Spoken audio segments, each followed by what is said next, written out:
And this is the Book of Mormon. It teaches us more about Jesus Christ. The Book of Mormon.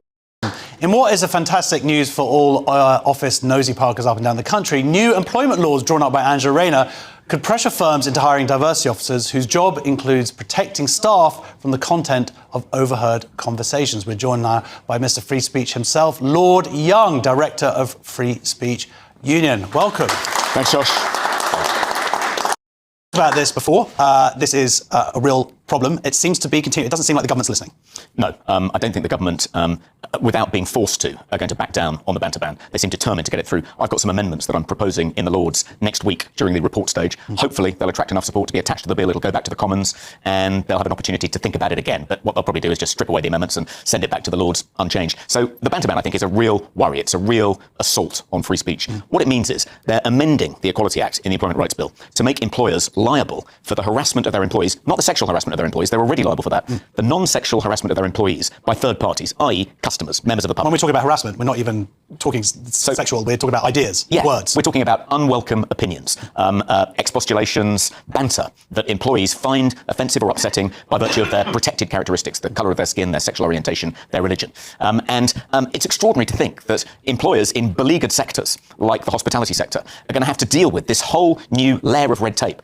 If they don't take all reasonable steps, this is what it says in the banter ban clause, if they don't take all reasonable steps to protect their employees from overhearing conversations between members of the public, customers, in pubs, in restaurants, in football stadiums, if they don't take all reasonable steps to protect their employees from hearing these unwelcome things, their employees can take them to the Employment Tribunal and sue them for tens of thousands of pounds. And what about in offices then as well? That encourage people like, because that was what the Daily Mail was pushing, this idea that there's going to be these diversity officers hired in offices because otherwise people might talk to each other. I mean, there are already EDI officers employed in offices, particularly in the public sector, and their job is to protect employees from being harassed by other employees, which is already what the Equality Act says employers have to do. And I think what the Mail on Sunday means is that where a workplace is a pub or a restaurant or a sports stadium, employers will have to employ what we're calling banter bouncers, people whose job it is to make sure customers in those venues don't say anything, don't express any opinions, don't assume the gender of the people serving them in a way that they might find upsetting and could lead to a case being brought against their employer in the Employment Tribunal. Don't forget, Josh, that the Employment Tribunal is completely overwhelmed at the moment. So one of the things this new clause will do will introduce a whole new swathe of cases which will block up the Employment Tribunal even more. I mean, we've got a case, this guy Sabah Pulsadi, fired from a housing association because he stood as a reform candidate. That's not going to be heard until 2027 because the backlog now is at least